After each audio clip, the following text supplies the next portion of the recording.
तो आइए इसी माहौल में हम आज के अपने मखसूस मुकर्रिर हमारे सदर के, हमारे ज़िले के जमयत उलमा के सदर और हमारे ज़िले के मशहूर इदारा मिफ्ताहुल उलूम के काबिल उस्ताद हदीस हजरत मौलाना इफ्तिखार अहमद साहब दामत बरकातुहुम सदर जमायत उलमा मऊ से हम मुअद्दबाना गुजारिश करते हैं कि अपने मुफीद और बाबरकत कलमात से हम सामिईन के क़ुलूब को मुनव्वर और मुजल्ला फरमाने की ज़हमत फरमाएं। स्टेज पर हजरत मौलाना इफ्तिखार अहमद साहब दामत बरकातुहुमुल आलिया।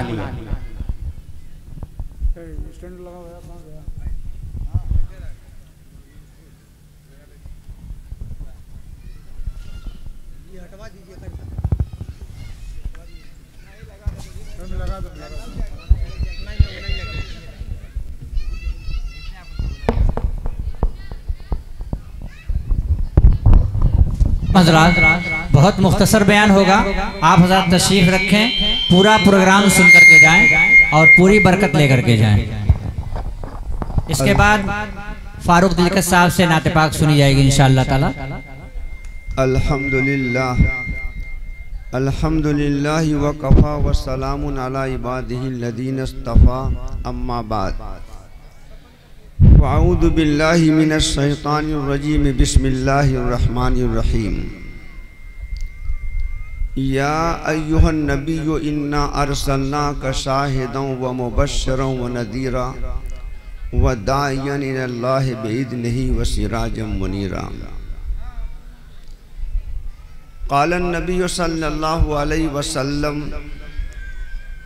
ला युमिनु अहदुकुम हत्ता अकूना अहब्बा इलैहि मिन वलदिही व वालिदिही व अन्नासि अजमईन औ कमा क़ालन नबी सल्लल्लाहु अलैहि वसल्लम। सदर आली वक़ार स्टेज पर तशरीफ़ फरमा, उलमाए किराम, दानिशवरान इस्लाम, बिरादरान मिल्लत, अजीज़ बच्चों और बाइज़्ज़त पर्दा नशी ख़वातीन, बहुत देर से हम लोग मकतब दी नूरैन की तरफ से बच्चों के मुख्तलिफ नौ प्रोग्राम को समाप्त कर रहे थे। उनके प्रोग्राम को सुनकर देखकर तबीयत बहुत खुशी का एहसास तबीयत में हो रहा है, मसरत पैदा हो रही है कि छोटे छोटे मासूम बच्चों ने बहुत उम्दा अंदाज से कुरान करीम की तिलावत किया, कवायद के जवाबात दिए, कवायद को वादे किया और सीरतुन नबी सल्लल्लाहु अलैहि वसल्लम से मुताल्लिक मुख्तलिफ सवालात किए गए और बरजस्ता उन बच्चों ने जवाबात दिए। मैं दिल की गहराई से उन सबको मुबारकबाद देता हूँ। मकातिब और मदारिस ये हम सब मुसलमानों के लिए सहे रग की हैसियत रखते हैं। दूसरी बात मैं अर्ज करना चाहता हूँ कि अल्लाह रब्बुल इज़्ज़त के बाद सबसे ज़्यादा अक़ीदत और मोहब्बत हम मुसलमानों को किसी ज़ाते गिरामी से है तो इमामुल अंबिया ख़ातिमुन नबिय्यीन हम सब के आका जनाब मोहम्मद रसूलुल्लाह सल्लल्लाहु अलैहि वसल्लम से है। कुरान करीम की मैंने एक आयत आपके सामने तिलावत की है और एक हदीस नबी भी मैंने पेश किया है। मुअद्दस सामीन, ये सब हम जानते हैं कि पूरी दुनिया में, पूरी कायनात में जितनी चीज़ें भी हम और आप देखते हैं या हमारी निगाहों से ओझल हैं, उन सब को पैदा करने वाली ज़ात अल्लाह की ज़ात है। चाहे चांद हो, सूरज हो, सितारे हों, आफताब, महताब, हजारों हजार मखलूकात हैं, सबको पैदा करने वाली ज़ात अल्लाह की ज़ात है। इस पूरे कायनात में अल्लाह रब्बुल इज़्ज़त ने हजारों हजार मखलूकात के बीच में हम इंसानों को सबका दूल्हा बनाकर भेजा है। इंसानों से अज़ीमुश्शान कोई मखलूक नहीं है, और इन इंसानों की हिदायत के लिए, सही राह दिखलाने के लिए अल्लाह रब्बुल इज़्ज़त ने हर दौर में नबियों रसूलों को भेजा है।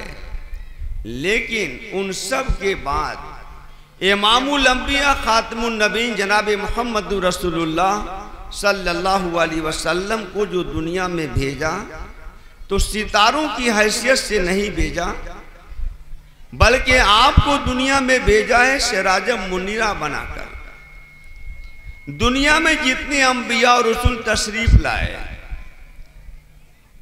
अल्लाह की तरफ से हर एक को नूर हिदायत दिया गया, लेकिन किसी का नूर किसी की रोशनी बल्ब की तरह है, तो किसी की रोशनी लगे हुए राड की तरह है। लेकिन अगर किसी की रोशनी छोटे छोटे तारों की तरह, किसी की रोशनी बड़े बड़े सितारों की तरह है, तो आकाए मदनी जनाब मोहम्मद रसूलुल्लाह सल्लल्लाहु अलैहि वसल्लम को जो नूर हिदायत दिया गया, जो आपको रोशनी दी गई, वो शम्सो कमर से भी कहीं ज्यादा है। जब सूरज तुलू होता है तो सारे चिराग बेमकसद हो जाते हैं, बेनूर हो जाते हैं, उनकी कोई हैसियत नहीं रहती। जब चांद अपनी रोशनी बखेरता है तो सारी चीजें बेनूर मालूम होने लगती हैं। इसी तरह से जनाब मोहम्मद रसूलुल्लाह सल्लल्लाहु अलैहि वसल्लम दुनिया में तशरीफ लाए, तो सारे अंबिया अलैहिमुस्सलातु वस्सलाम को जो तालीमात दी गई थी, वो सब बेनूर हो गई, क्योंकि वो सब वक्त और हालात के तहत थी, एक मखसूस वक्त तक के लिए थी, एक मखसूस जमाने के लिए थी, मखसूस कबीले वालों के लिए थी। लेकिन जनाब मोहम्मद रसूलुल्लाह सल्लल्लाहु अलैहि वसल्लम को जो दुनिया में मबूस किया गया, तो रहमतुल लिल आलमीन बनाकर भेजा गया, पूरी दुनिया वालों के लिए रहमत बनाकर भेजा गया। जनाब मोहम्मद रसूलुल्लाह सल्लल्लाहु अलैहि वसल्लम के आमद से कबल तकरीबन 600 साल का ऐसा अरसा गुजरा है जिसमें अल्लाह की तरफ से कोई नबी और कोई रसूल नहीं आया। ज़लालत व गुमराही का दौर दौरा था। 6 सदी के बाद अल्लाह रब्बुल इज़्ज़त ने हम सब के आका जनाब मोहम्मद रसूलुल्लाह सल्लल्लाहु अलैहि वसल्लम को मबूस फरमाया। इस बात पे आप गौर करें कि सबसे पहले अल्लाह की तरफ से आकाए मदनी सल्लल्लाहु अलैहि वसल्लम के पास जो पहला पैगाम आया, अल्लाह का जो सबसे पहला पैगाम आया, वो इक़रा बिस्मि रब्बिकल लज़ी खलक़ आया, जिसमें पढ़ने का और लिखने का हुक्म दिया गया। मुसलमानों, इस बात को याद रखो कि दुनिया के अंदर कोई ऐसी मजहबी किताब नहीं है जिस मजहबी किताब में सबसे पहले अगर किसी चीज का हुक्म दिया गया तो तालीम का हुक्म दिया गया। सिर्फ और सिर्फ कुरान मुक़द्दस तो वाहिद किताब है जिस किताब के अंदर अल्लाह रब्बुल इज़्ज़त ने पूरी इंसानियत को पढ़ने और लिखने का हुक्म दिया है। तालीम की इससे ज्यादा अहमियत क्या हो सकती है। लेकिन अफसोस की बात, चूंकि मेरे पास वक्त कम है, अफसोस की बात यह है कि जिन मुसलमानों को सबसे पहले तालीम का हुक्म दिया गया, आज वो मुसलमान तालीम के मैदान में दूसरों से पीछे हैं, ये सिवाय अफसोस के कुछ नहीं कहा जा सकता। इसलिए मैं एक बात अर्ज करता चलूं कि आप 2 रोटी के बजाय 1 रोटी खाइए, लेकिन इस बात का अहद कीजिए कि हम हर एक बच्चे को तालीम याफ्ता बनाएंगे। कोई हमारा बच्चा हो, कोई हमारी बच्ची हो, ऐसी नहीं होगी जो तालीम याफ्ता ना हो।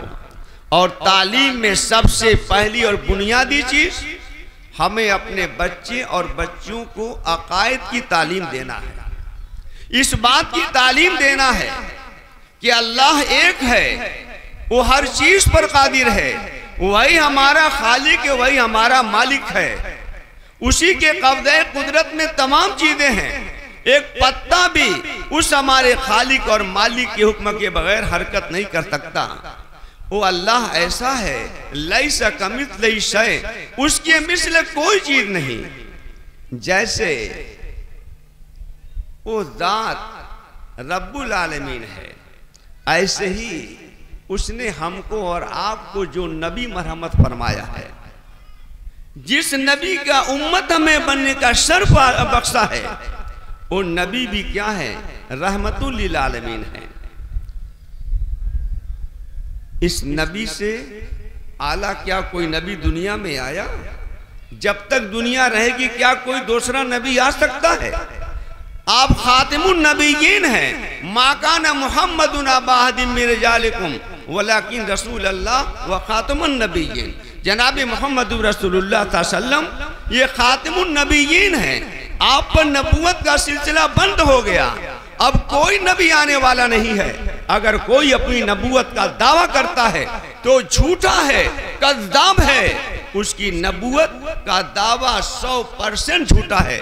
मेरे नौजवानों, बहुत से लोग ऐसे होंगे जो आपको अपने दामन में, जाल के दामन में फंसाना चाहते होंगे, लेकिन याद रखिए कुरान खुद कहता है कि आप खातिमुन नबीयीन हैं। और जब अल्लाह खुद कहते हैं, कुरान खुद कहता है, तो अगर कोई कहे कि फला नबी हैं, फला रसूल हैं, आप समझ जाइए कि बिल्कुल वो झूठा शब्द है। सबसे पहली बात मैं ये अर्ज करता हूं कि अल्लाह की तरफ से जो हमें सबसे पहला पैगाम दिया गया वो लिखने और पढ़ने का दिया गया, और सीरतुन नबी का सबसे पहला जुज़्व यही है।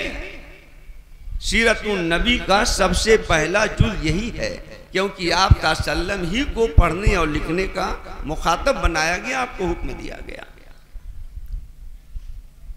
दूसरी बात ये कि जनाब मोहम्मद रसूलुल्लाह सल्लम से हम मुसलमानों को कितनी अकीदत और मोहब्बत है, हम और आप उसे बयान नहीं कर सकते। ये बात तो हर शख्स जानता है और जानना चाहिए कि हम सब कुछ बर्दाश्त कर सकते हैं, लेकिन आका अपने महबूब जनाब मोहम्मद रसूलुल्लाह सल्लल्लाहु अलैहि वसल्लम की शान में मामूली गुस्ताखी भी बर्दाश्त नहीं कर सकते। सहाबा ने इसको मोहब्बत की जो मिसालें पेश की हैं, उन मिसालों को देखकर आसमानों जमीन को भी हैरत हुई होगी।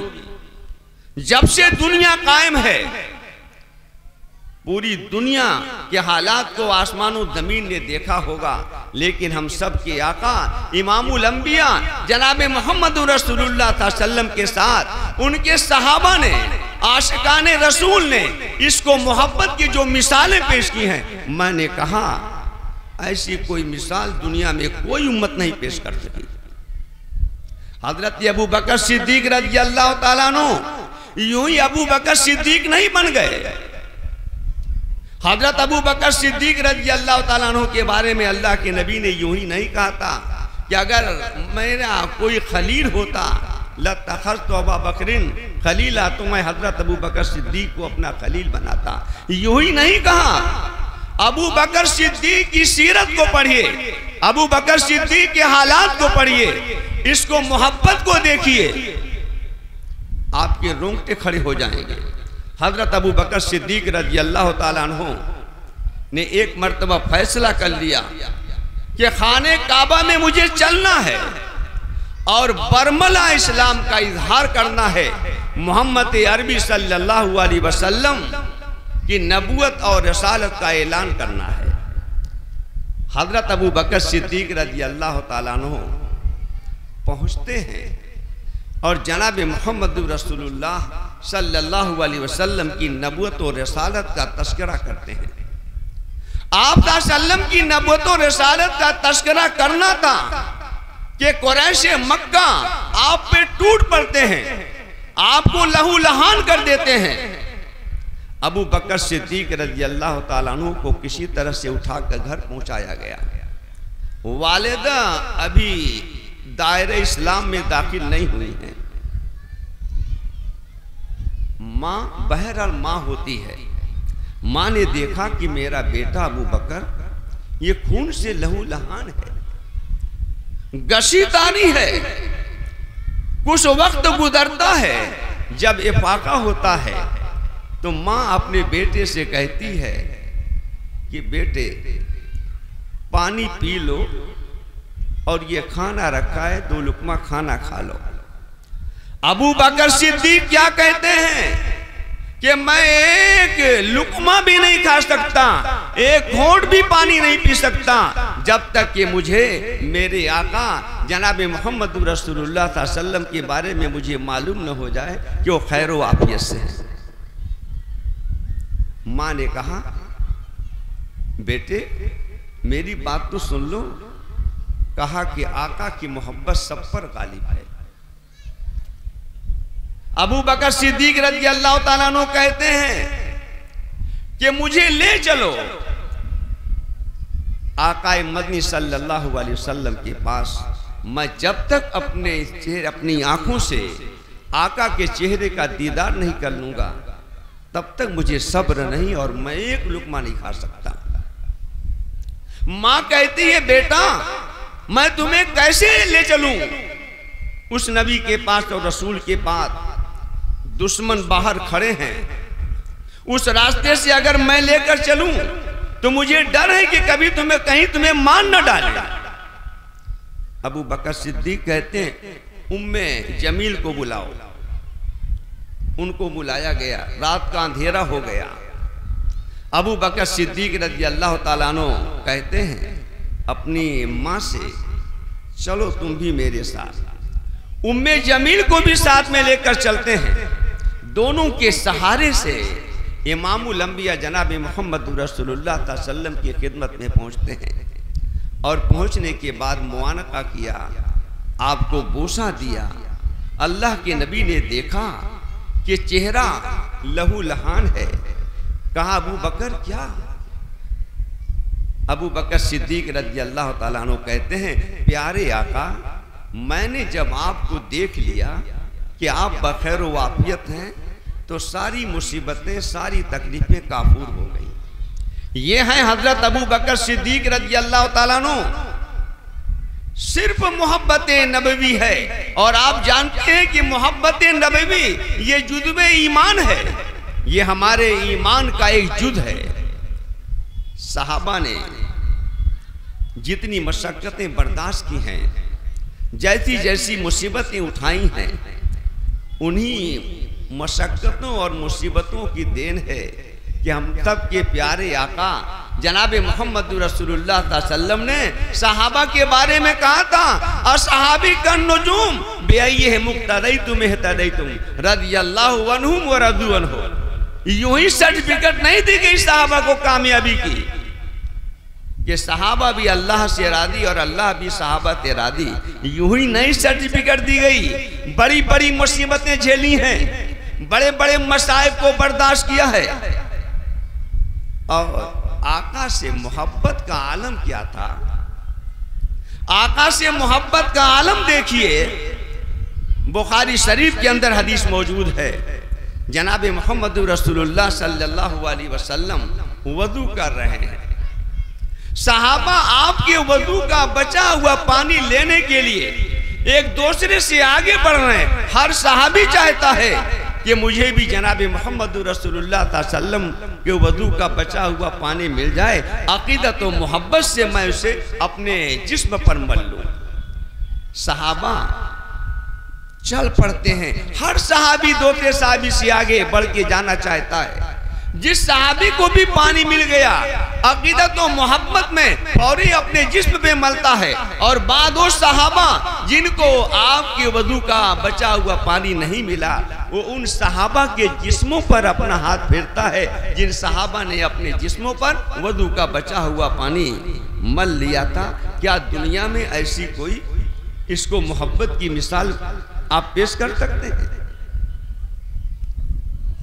हजरत खंसा रज़ी अल्लाह ताला ना, जिनके बेटों को शहीद कर दिया गया, लेकिन हजरत खंसा ने क्या कहा था? मुझे कुछ नहीं, बस मुझे पहले ये बतलाओ कि मेरे आका सही सालिम हैं कि नहीं हैं। अगर मेरे आका सल्लल्लाहु अलैहि वसल्लम सही सालिम हैं तो फिर कोई मुसीबत नहीं। जनाब मोहम्मद रसूलुल्लाह सल्लल्लाहु अलैहि वसल्लम दुनिया में हम सब के लिए नमूना बनकर आए। लक़द काना लकुम फी रसूलिल्लाहि उस्वतुन हसना, ये कुरान कहता है, अल्लाह का फरमान है, अल्लाह का पैगाम है। मुसलमानों सुनो, हम सब के आका जनाब मोहम्मद रसूलुल्लाह सल्लल्लाहु अलैहि वसल्लम हम सब के लिए आइडियल, हम सब के लिए नमूना बनाकर भेजे गए। लेकिन सिर्फ नारे तकबीर कहने के लिए नहीं, सिर्फ हम जुबान से मोहब्बत का इजहार करें नहीं। ठीक है, जुबान से भी मोहब्बत का इजहार करना है, लेकिन जुबान से मोहब्बत के इजहार के साथ साथ अमल से भी उसको साबित करने की जरूरत है। जनाब मोहम्मद रसूलुल्लाह सल्लल्लाहु अलैहि वसल्लम से इसको मोहब्बत की मैं कितनी मिसालें पेश करूं। आप पूरी कायनात में सबके सरदार हैं, इमामुल अंबिया हैं, आसमानों जमीन की सैर की है और उस मकाम तक आप पहुंचे हैं जिससे आगे जाने के लिए जिब्रील अमीन ने भी कह दिया कि अब इससे आगे मैं नहीं बढ़ सकता, जबकि जिब्रील अमीन ये तमाम फरिश्तों के सरदार हैं। सिदरतुल मुंतहा तक तो पहुंचे, कहा अब आगे मेरी जाने की ताकत नहीं है। जनाब मोहम्मद रसूलुल्लाह सल्लल्लाहु अलैहि वसल्लम हम सब के लिए नमूना बनकर आए हैं। और नमूना किस चीज में? जिंदगी में जितने भी शोबे हैं, चाहे तिजारत हो, चाहे ज़राअत हो, चाहे तालीम हो, जितने भी शोबे हैं, हर शोबे में हम सब के आका जनाब मोहम्मद रसूलुल्लाह सल्लल्लाहु अलैहि वसल्लम हम सब के लिए उसवा और नमूना है। आप सल्लल्लाहु अलैहि वसल्लम कामिल और मुकम्मल बनाकर दुनिया में भेजे गए। हर जाविये से आप कामिल और मुकम्मल हैं। दानिशमंदी को देखिए, समझदारी को देखिए, अक्ल को देखिए। अक्ल को 100 हिस्सों में बांटिए, अक्ल को 100 हिस्सों में बांटा गया और उस 100 हिस्सों में से एक हिस्सा पूरी इंसानियत में तकसीम किया गया और अक्ल का 99 हिस्सा इमामुल अंबिया जनाब मोहम्मद रसूलुल्लाह सल्लल्लाहु अलैहि वसल्लम को अता किया गया। क्या दुनिया में आपसे भी बड़ा कोई इल्म वाला है? दुनिया में आपसे बड़ा कोई इल्म वाला नहीं। जिस जमाने में जो नबी आता है वो नबी सारे लोगों में सबसे ज्यादा इल्म और दानिश वाला होता है। जनाब मोहम्मद रसूलुल्लाह सल्लल्लाहु अलैहि वसल्लम सबसे ज्यादा इल्म वाले हैं। आप सल्लम अखलाक को किरदार के एतबार से भी सब पर फाइक हैं। कुरान कहता है इन्नका लाला खुल्किन अज़ीम। और मुसलमानों, नौजवानों सुनो, सीरत नबवी पर बहुत सी किताबें लिखी गई और जब तक दुनिया बाकी रहेगी सीरत नबी सल्लल्लाहु अलैहि वसल्लम पर किताबें लिखी जाती रहेंगी। लेकिन एक बात याद रखिए, जिस मुसन्निफ ने भी, जिस मुअर्रिख ने भी सीरत नबी पर किताब लिखी होगी उसमें कहीं न कहीं तो कमी और नक्श और कोताही मिल सकती है। लेकिन हम सब के खालिक और मालिक अल्लाह रब्बुल इज्जत ने जो जनाब मोहम्मद रसूलुल्लाह सल्लम की सीरत पर किताब भेजी है। मेरा इशारा है कुरान मुक़द्दस की तरफ, क्योंकि कुरान मुक़द्दस भी जनाब मोहम्मद रसूलुल्लाह सल्लम की सीरत ही पर लिखी हुई किताब है। अल्लाह रब्बुल इज़्ज़त ने जनाब मोहम्मद रसूलुल्लाह सल्लम की सीरत को, अखलाक को, किरदार को कुरान के अंदर बयान कर दिया है। जाहिर है कि अल्लाह के कलाम में कोई नक्स नहीं हो सकता। जब तक दुनिया कायम रहेगी कुरान मुक़द्दस की अज़ीमुश्शान सीरतुन नबी पर कोई किताब नहीं हो सकती।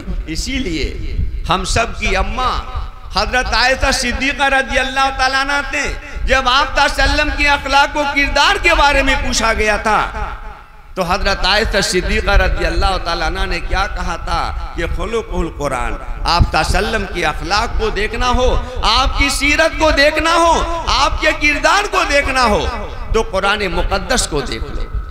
जनाब मोहम्मद रसूलुल्लाह सल्लम कुरान मुक़द्दस के अंदर जितने भी अहकाम दिए गए हैं हर एक की अमली मिसाल है। इससे बड़ा अज़ीमुश्शान कोई नबी दुनिया में आ सकता है?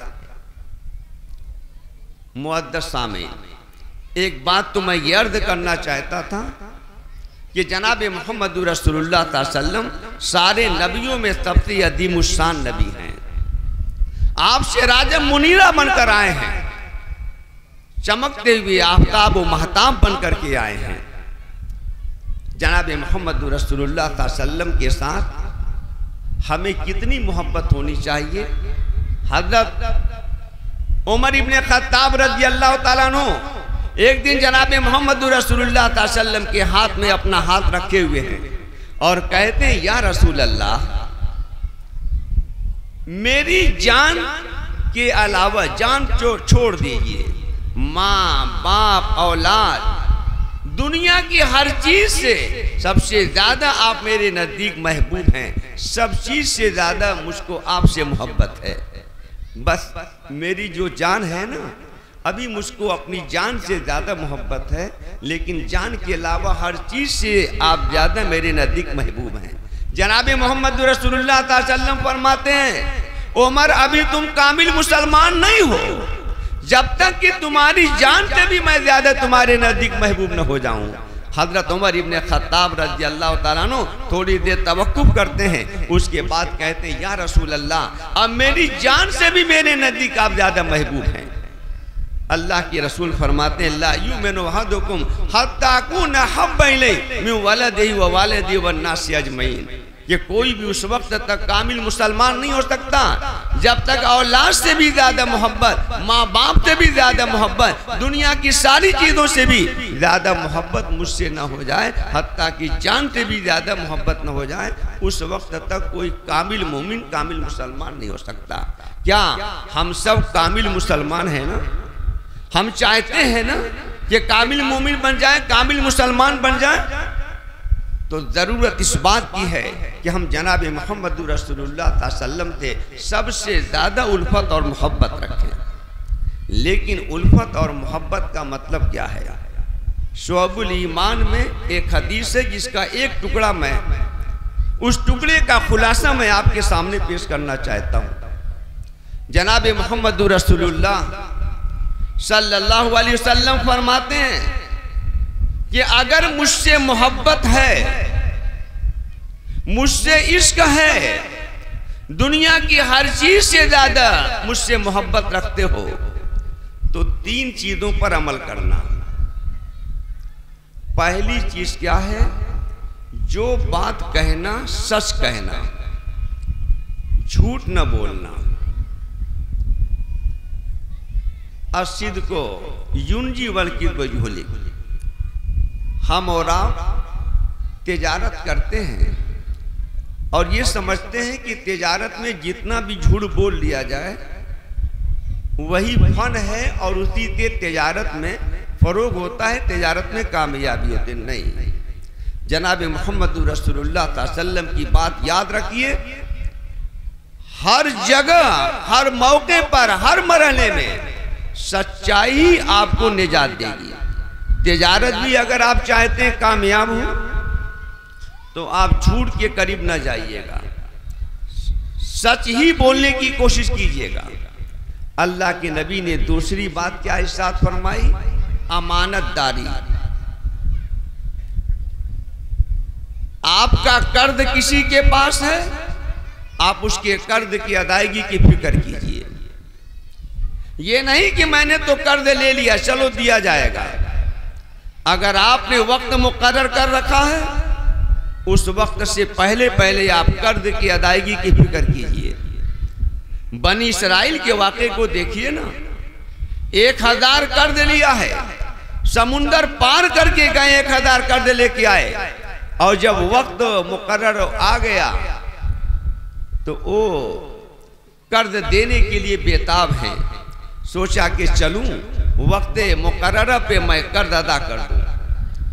जब बनी इस्राइल का वो शख्स कर्ज लेकर के आया और देने के लिए रवाना हुआ, आया देखा समुंदर में तुगयानी है, कहीं कोई कश्ती दिखलाई नहीं दे रही है, और जिससे मैंने कर्ज लिया है वो समुंदर के उस पार रहता है। वो कर्ज लेने वाला परेशान हो जाता है। जब कोई कश्ती नहीं मिली, वक्त गुजरता गया, बेताब हो गया, परेशान हो गया।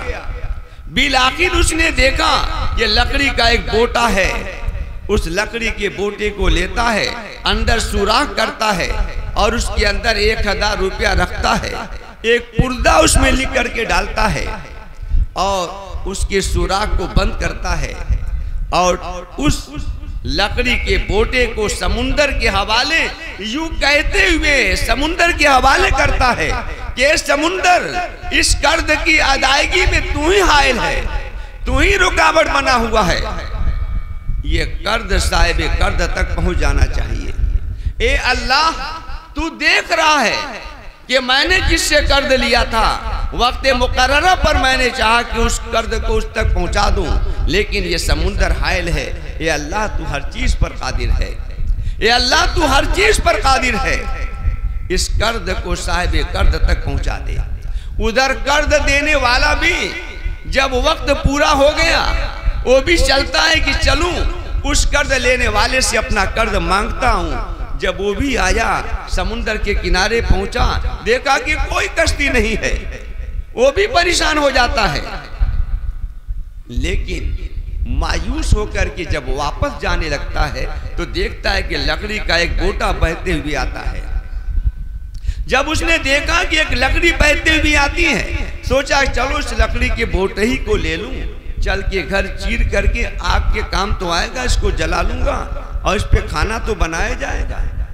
जब उस लकड़ी के बोटे को लेकर के अपने घर पहुंचता है और उसे चीरता है तो क्या देखता है कि उसमें एक रुपया है और अंदर 1000 रुपया रखा हुआ है, और उसी शख्स ने भेजा है जिसने 1000 रुपया कर्ज लिया था, और उसमें उसने लिखा था कि मैं तो लेकर के आया था कि आप तक पहुंचा दूं, लेकिन समुंदर हायल है, कोई कश्ती नहीं है, कोई जरिया नहीं था तुम तक पहुंचने का, इसलिए मैं 1000 रुपया इस लकड़ी के बोटे में रखता हूं और समुंदर के हवाले करता हूं। अल्लाह के भरोसे मुझे उम्मीद है कि तुम्हें 1000 रुपया मिल जाएगा। इधर वो बोटे से 1000 रुपया निकालता है, इतने में वो शख्स फिर परेशान होता है कि ना मालूम वो कर्ज पहुंचा या नहीं पहुंचा। वो फौरी समुंदर के किनारे आता है, एक कश्ती मिल जाती है, कश्ती पे बैठता है और 1000 रुपया लेकर के फिर उसके पास पहुंचता है और कहता लो ये अपनी अमानत। वो कहता है मुझे तो अमानत पहले मिल चुकी, मुझे तो एक लकड़ी के बोटे में सब कुछ मिल गया। मेरे कहने का मकसद ये है कि जिससे भी आप अमानत लीजिए, अमानत को साहिब अमानत तक पहुंचाइए। ये जनाब मोहम्मद रसूलुल्लाह सल्लल्लाहु अलैहि वसल्लम का फरमान है। और तीसरी चीज जो जनाब मोहम्मद रसूलुल्लाह सल्लल्लाहु अलैहि वसल्लम ने इरशाद फरमाई, वो क्या है? पड़ोसियों के साथ अच्छा सलूक करना। 3 बातें अल्लाह के नबी ने इरशाद फरमाई हैं, और ये तीनों चीजें मोहब्बत नबवी की पहचान, अलामत हैं, दलील हैं। अगर आप मोहब्बत नबवी का दावा करते हैं तो शुअबुल ईमान की इस हदीस पर अमल कीजिएगा। तीसरी चीज जो आपके सामने मैंने बयान किया वो है पड़ोसियों के साथ अच्छा सलूक करना। अल्लाह के नबी ने जो पड़ोसी की बात कही तो ये नहीं कहा कि मुसलमान पड़ोसी हो, चाहे कोई भी पड़ोसी हो, चाहे मुसलमान हो, गैर मुस्लिम हो, यहूदी हो, नसरानी हो, कोई भी आपके अगर पड़ोस में है उसके साथ आपको खैर खाई करना है, अच्छे अखलाक का मुजाहरा करना है। हजरत आयशा सिद्दीका की उस बात को याद रखिए कि जिब्रील अमीन अल्लाह के नबी के पास जब आते तो इस कसरत के साथ पड़ोसियों के साथ अच्छा सलूक करने का हुक्म देते थे कि हम लोगों को तो इस बात का खदशा होने लगा कि कहीं पड़ोसी को वारिस न बना दिया जाए। हम और आप अपने पड़ोस पर भी नजर रखें, और जब पड़ोस पर नजर रखेंगे तो हर चीज पर आपकी निगाह रहेगी।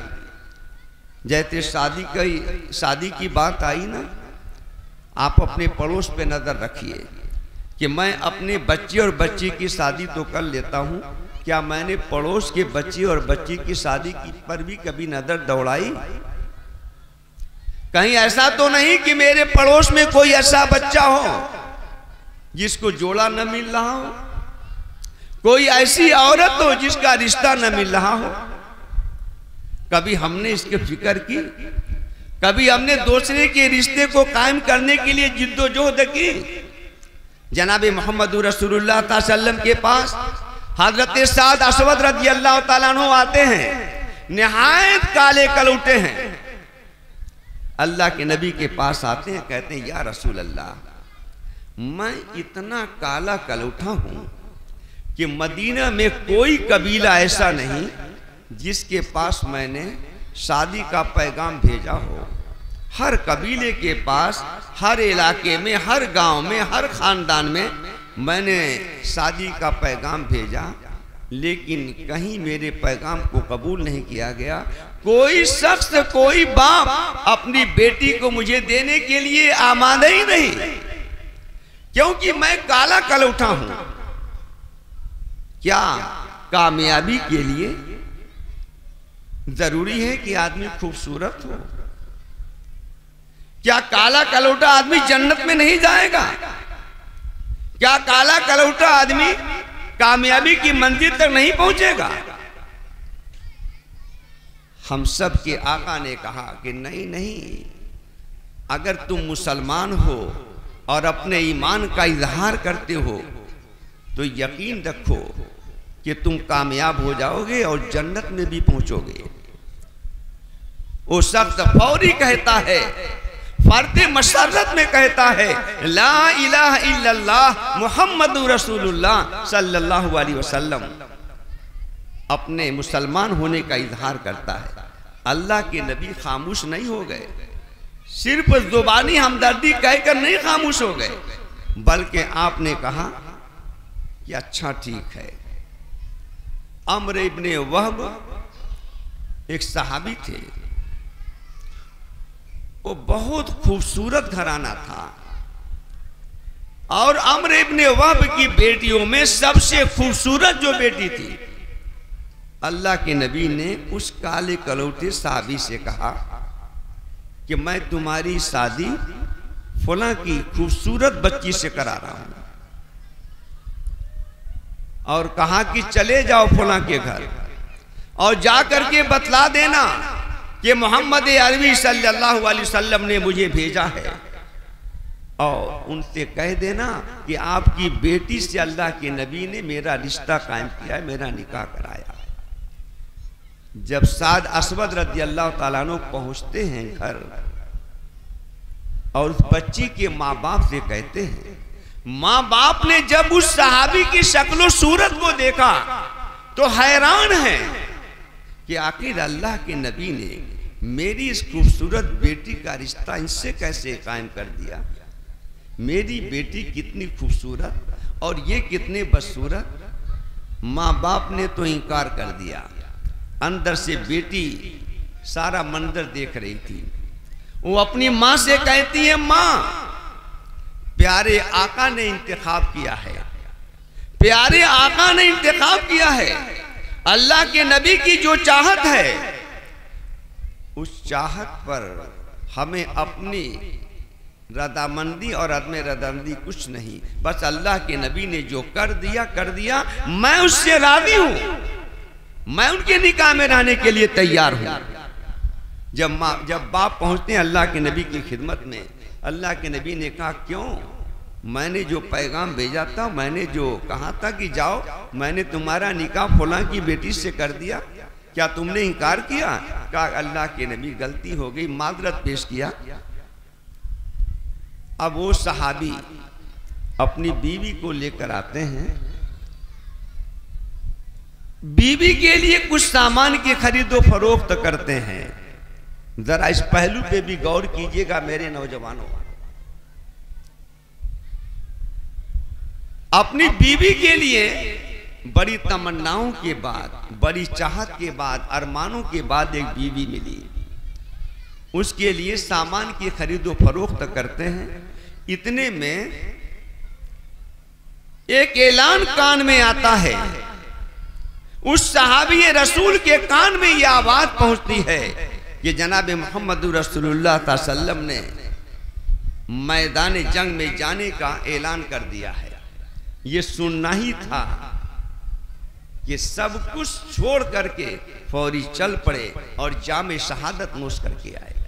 और सुनिए, आका को जब पता चला तो आपने उस सहाबी के सर को अपने रान पे रखा है और जिस मोहब्बत का इजहार किया था, हम और आप अगर सुने तो दिल और रोंगटे कांप जाते हैं। मैं ये कहना चाहता हूं कि सिर्फ जुबानी हमदर्दी नहीं, आप अमल करके दिखलाइए। चलिए मैदान में, उतरिए मैदान में, लोगों के साथ हमदर्दी का बर्ताव कीजिए, अच्छा सलूक कीजिए, लोगों को नफा पहुंचाने की कोशिश कीजिए।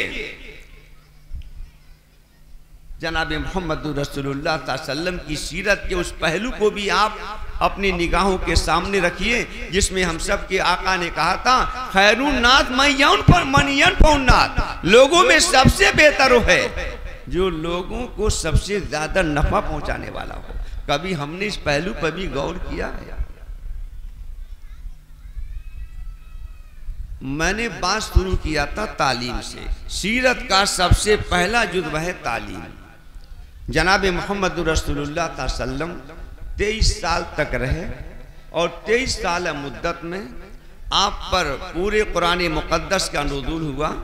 जनाब मोहम्मद रसूलुल्लाह सल्लल्लाहु अलैहि वसल्लम जैसे माह रबीउल अव्वल में, जो अभी कल ही खत्म हुआ है, अब ये दूसरी बहार का महीना आ गया, उस माह मुबारक में जैसे आप दुनिया में तशरीफ लाए, वैसे ही आप उसी माह मुबारक में दुनिया से चले गए। लेकिन जाते जाते आपने सहाबा को बहुत सी वसीयतें की हैं। मैं उन वसीयतों की तरफ अगर जाऊं तो वक्त दरकार है, लेकिन बस मैं इशारा करते चलता हूं कि जनाब मोहम्मद रसूलुल्लाह सल्लल्लाहु अलैहि वसल्लम ने जो नसीहतें फरमाई हैं, जो वसीयतें फरमाई हैं, आप उन वसीयतों को भी, नसीहतों को भी अपनी निगाहों के सामने रखिए और उस पर अमल करने की कोशिश कीजिए। जनाब मोहम्मद रसूलुल्लाह सल्लल्लाहु अलैहि वसल्लम ने जो आखिरी नसीहत या वसीयत की थी, अस्सलाह अस्सलाह व मा मलकत ऐमानुकुम, नमाज नमाज। हमारे नौजवान जब नमाज सुनते हैं तो ऐसा महसूस होता है कि उनके कानों में अजान की आवाज नहीं पहुंचती। नमाज ये अल्लाह और अल्लाह के रसूल के सबसे करीब करने वाला अमल है। अगर मोहम्मद रसूलुल्लाह से मोहब्बत है, मोहम्मद रसूलुल्लाह की अकीदत है, इसको मोहब्बत है, तो उसका सबूत आपको पेश करना होगा कि जो ही मुअज्जिन हय्या अला सलाह हय्या अल फलाह की आवाज लगाए, फौरी आप अपने कारोबार को छोड़िए, मोबाइल को छोड़िए, दौड़िए मस्जिद की तरफ। अल्लाह के नबी ने अस्सलाह सलाह कहा है और दुनिया के जाते जाते आप नमाज अता करते ही गए हैं। गर्चे अबू बकर सिद्दीक रज़ी अल्लाह ताला अन्हु की इमामत में आपने नमाज अता फरमाई है।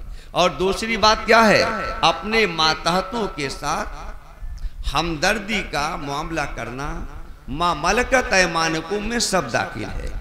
बाप का अपने बेटों के साथ भी हमदर्दाना मामला करना, बड़ों का अपने छोटों के साथ हमदर्दाना मामला करना, उस्ताद का अपने शागिर्दों के साथ हमदर्दाना मामला करना, मालदार का गरीबों के साथ हमदर्दाना मामला करना।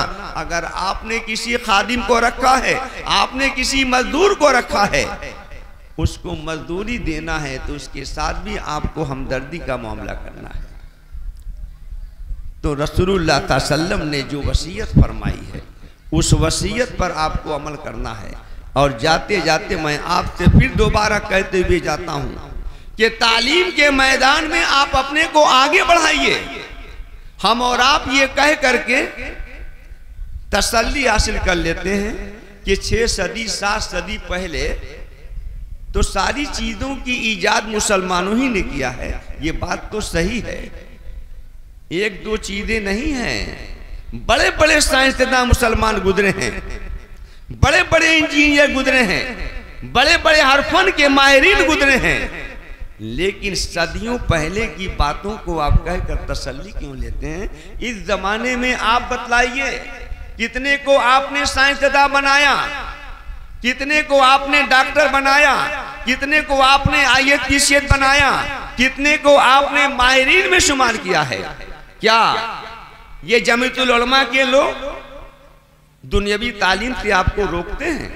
जमीयतुल उलमा के लोग कभी तालीम से नहीं रोकते। हाँ, ये जरूर कहते हैं कि अपने बच्चों को पहले मकतब में पढ़ाओ, अपने बच्चों को पहले अकीदा बतलाओ, सिखलाओ, दीनी तालीम दो, कुरान पढ़ाओ, क्योंकि जिस कल्ब में कुरान की आयतें पैबस्त हो जाएंगी, कुरान का नक्श छप जाएगा, उस पर जुल्म और कुफ्र का नक्श और रंग नहीं चढ़ सकता। इसलिए नौजवानों, सबसे पहले अपने बच्चों को, अपनी बच्चियों को कुरान पढ़ाओ और दीनी तालीम इतनी उनको दे दो, इतनी बुनियादी चीजें उनको बतला दो कि दीन पर अमल करना उनके लिए आसान हो जाए। उसके बाद ले चलो ना उनको, डॉक्टर बनाओ ना, तबीब बनाओ ना, IAS बनाओ ना, साइंसदान बनाओ ना। कौन जमीयतुल उलमा का खादिम है जो आपको इससे रोकता है? बल्कि जमीयतुल उलमा ने तो इंतजामात कर रखे हैं, वो वजीफा देती है जमीयतुल उलमा ऐसे बच्चों को जो IAS वगैरह की तालीम हासिल करना चाहें, जो कोचिंग करना चाहें, जमीयतुल उलमा उनके लिए वजीफे का इंतजाम करती है। लो ना वजीफा, आगे बढ़ो ना। और आखिर में मैं एक बात अपनी औरतों से भी कहना चाहता हूँ, मैं अपनी ख़वातीन से कहना चाहता हूँ, हालात पर नजर रखिए। और मेरी माँ और बहनों, याद रखो, अल्लाह ने जितनी नेमतें हमें अता फरमाई हैं, उन सारी नेमतों में सबसे अजीमुश्शान जो नेमत अल्लाह ने हमें अता फरमाई है वो हमें ईमान और इस्लाम की नेमत अता फरमाई है। सब कुछ बर्बाद हो जाए, सब कुछ लूट जाए, लेकिन हमारा ईमान नहीं लूटना चाहिए, हमारे इस्लाम का सौदा नहीं होना चाहिए। अगर इस्लाम का सौदा कर लिया, ईमान का सौदा कर लिया, ईमान हमारा लूट गया तो समझो सब कुछ हमारा लूट गया। इसलिए मेरी माओ और बहनों, अपने ईमान की हिफाजत के लिए कमर बस्ता रहो। उन सहाबियात की जिंदगियों को देखो जिन्होंने सब कुछ कुर्बान किया है, लेकिन अपने ईमान को दाय और बर्बाद नहीं होने दिया। आज चंद पैसों की लालच दी जाती है, ऐसे नौजवान हैं जो चंद पैसों की लालच में हमारी बहनों को, हमारी बेटियों को बहका ले जाते हैं और उनको अपने दाम में फंसा ले जाते हैं। नतीजा क्या होता है? उन हमारी बच्चियों से पूछिए जिनको फंसाया गया, ईमान का सौदा किया गया, ईमान से उनको महरूम किया गया, उसके बाद उनकी जिंदगी कैसी गुजरती है, किस बदहाली की वो हमारी बेटियां और बहनें जिंदगी गुजार रही हैं, जरा मालूम करो। और याद रखिए, इस मुल्क में ऐसे लोग मौजूद हैं जो बाकायदा इस बात की कोशिश करते हैं कि मुसलमान बच्चियों को उनके इस्लाम से फेरा जाए। और यही नहीं, एक बात और सुनिए, आज ऐसे ऐसे लुटेरे मौजूद हैं जो माली मनफात के लिए बच्चों को शिकार बनाते हैं। क्या?